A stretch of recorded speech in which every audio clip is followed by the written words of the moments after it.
So finally, the day has arrived where VCT Masters Copenhagen will start, and I will be co-streaming every single game from the tournament. So if you want to join me and my analysis of these games as they're going on, then you can in the Twitch link in the description, twitch.tv/thinkingmansbella.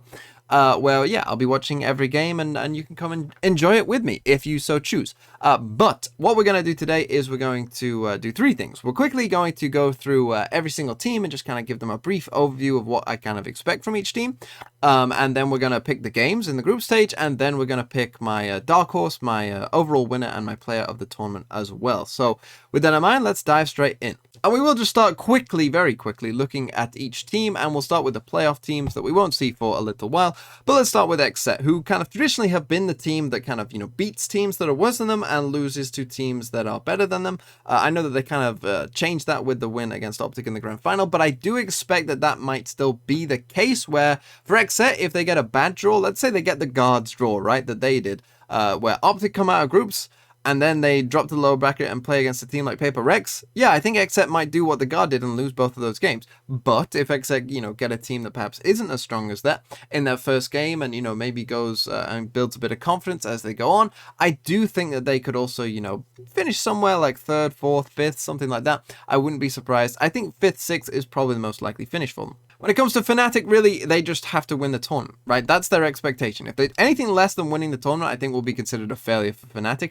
I think that they've looked probably the best considering the competition of all of the teams who have qualified. So if everyone just stays at the same level that they did in the qualifying process, I think that Fnatic would win the tournament. Obviously, that isn't going to be the case, but if it was, then I think Fnatic probably would win the tournament. And there is kind of a bit of pressure and expectation that, this kind of has to be a tournament they are looking to win. When it comes to Paper Rex, they are kind of the team that, is kind of the Asian team. I think they've taken that medal from DRX now, where they're the Asian team that everyone's looking at and being like, oh, this is the Asian team that can do some damage. And they definitely can do some damage. And I think, they play in such a unique style that is how it will come down for Paper Rex, where they will be a pretty matchup dependent team, I think.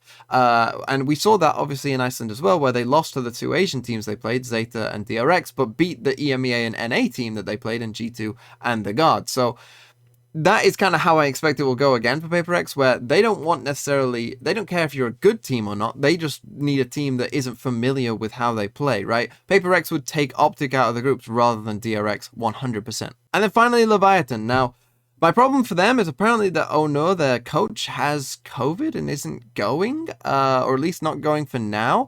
And if that is the case, that is a bit of a worry for me, because what I wanted to say about them is, oh, they'll be fine. Their coach has a lot of LAN experience who can kind of coach them through all of the different things to expect from this international environment. But now that their coach might not be there, that becomes a bit more tricky, and would be a bit of a worry for me overall. Now, obviously, they'll still have contact and whatnot, but that wouldn't be ideal. And so that kind of has made me kind of worry a bit more from Leviathan. And I know that already most of you are probably expecting not too much from them. And obviously they will be coming against basically only teams that will be pretty good. And now let's quickly come to the pick'ems, and we will very quickly just briefly touch on each team as we go. I'm just kind of trolling with these picks right now, or am I?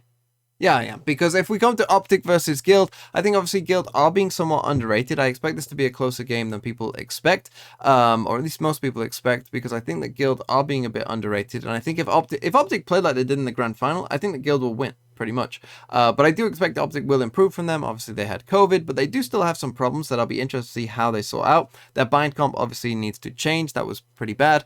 Their Haven defense side is pretty bad. Their Ascent attack side is pretty bad. They have things to work on. And if they don't work on them, then they won't win this tournament. I mean, they might not even win this game. So I'll be interested to see what Optic do. I will expect that they would have changed things, right? They've had the time to change things. They'll have time to work on things and kind of re-identify themselves with what exactly they want to do. And so I do think that I wouldn't be surprised if this went to a third map where, just like the experience of Optic comes through and they win like a close map 3 and win the game, because maybe Guild are feeling a bit nervous in those like tense situations, right, when the pressure's on. And so I will go for Optic in this game. And then Loud versus Crew. I do think that, Crew have never been beaten by a Brazilian team, but Loud aren't any Brazilian team. They are the best Brazilian team by far. And so I do expect that this will just be like just Loud are just better than Crew, essentially, is kind of what I'm saying here. and I do think that Loud will win this game. I think, honestly, I wouldn't be surprised if Loud won this tournament. I feel like not enough people are kind of saying that, because I think they now have the experience of obviously going to a final, kind of like Optic did, right, in Berlin, where they went to a final, lost pretty badly, then came back and won Reykjavik, right? I wouldn't be surprised if the same happened for Loud here, where, you know, they've lost in a final pretty badly, and they come back with that experience, with that knowledge of what it's like, and they actually win a tournament. And then we'd end up in this situation with Guild versus Crew and Optic versus Loud. As I said, Crew are kind of a bit of an emotional team, I think, and so I wouldn't be surprised if, you know, if they got beaten badly by Loud. I could see a world where then maybe Guild, you know, can just take advantage of the fact that Crew might not be in the best mental space, and win that game. I think that could very well happen. And then Optic versus Loud, I mean, this is obviously a rematch of the grand final. It would be very close in my opinion, but I will just sneak out for Loud. The reason I'm going for that is because I think that they just looked a bit better overall in their qualifying, and I think that they might just, you know, if they do beat Crew, you know, pretty handily, that, you know, that if the confidence starts going for Loud, that is when, you know, I think that they are just somewhat unbeatable, when they're just feeling it. And, you know, they could, if they, you know, dominate Crew in the first game, then they could just be feeling it already. And I think that could lead to some problems for anyone who plays them. Then we'd end up with Optic versus Guild, the rematch. Obviously, Optic don't lose rematches. And I do think that, again, this would be close. I really had to, you know, decide pretty hard. Part of me still wanted to pick Guild, but I will go for Optic for this game. And now let's come to the Group B games, and FPX versus Xerxia. This one was incredibly tough for me to decide. I really did go back and forth in this one, because obviously FPX with one sub, it's so difficult to know how good is that sub, right? How well would they play as a team? We've seen FPX play well with one sub with Batty G. Batty G is a very good player. Are these subs as good as Batty G? I don't know. You know, all of that stuff, like, it's very difficult to predict where FPX will be on the whole. I do think that FPX's style of doing weird things that you can never predict might translate well into a tournament format, you know, where there isn't too much time to prepare, because it's kind of like, you know, what on earth are you going to predict that they're going to do, right? They're going to pull out a Yoru every so often, and you're going to be like, what's going on? And Xerxia have their kind of own excuses. I'm taking away the grand final overall against Paper Rex, because they had to play like a best of 3 to qualify, like a really intense pressure situation, and then go straight into a best of 5 against Paper Rex. I can't think of a worse team to have to be put, you know, to go against than Paper Rex in that scenario, where you've just played a grueling best of 3 to qualify, and then you're playing Paper Rex. They never had a chance in that game, and they had problems with connection as well whilst they're in the qualifying, and that's maybe why they didn't do as well. But I still wasn't overall too impressed, and I do think they have weaknesses, so I'm going to pick FPX. I'm going to stick with it and pick FPX here, but I could still see Xerxia winning this game. I don't know how good the sub will be. This game is just a big question mark for me, basically. It very easily could go either way. DRX versus Northeption. I think that this game is probably the worst matchup Northeption could have got. You know, Northeption are kind of like baby Paper Rex is kind of what I would see them, where they aren't quite as crazy, but they are pretty crazy. But DRX will know how to play against them, and Northeption, I think, would have been better off playing against Loud or Optic than DRX, and I'm being honest with you. I think they would have had a better chance in those games, because their best chance of winning these kind of games is to surprise, I think, but they won't be able to surprise DRX. I mean, they've probably scrimmed against each other before multiple times, I would guess, so, you know, I do expect that DRX will be ready for what they're kind of going into. You know, DRX famously kind of know how to play against Paper Rex, and so I think they'll be able to play against Northeption as well and win that game. Then we'd end up with Xerxia versus Northeption, and again, this would be a nightmare scenario for Northeption in my mind, because again, Xerxia will know how to play against these kind of teams, and so they might struggle again, but I do think that Northeption's peak in that grand final was better than anything I saw from Xerxia when they played, so I will go for Northeption.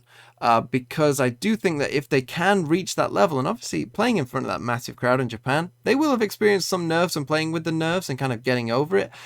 So I do think that they can do the same here again and potentially, you know, win this game once they've kind of got over those nerves, and if they play to their peak, they can do pretty well. And then we have FPX versus DRX. I think that DRX, again, the experience difference, remember, not too many of the FPX players have experience with this either, you know, sub or not, the actual team doesn't either, so, you know, they might be still feeling, you know, a bit nervous going into it. And so I do think that DRX will be able to just use their experience and having been here many times before to be able to win that game. And then we'd end up with FPX versus Northeption, and I cannot tell you how many times I've gone back and forth on this game. I really don't know what to expect from this game. This would be a crazy fun game to watch. I really don't know who to pick. But I'll go for Northampton because, you know, I think it'd be more fun if Northampton went through, to be honest. So I will go for Northampton, but it could easily go for FPX. This will be a very tough one. I'm very back and forth on this. I honestly might go back and change it. I don't know.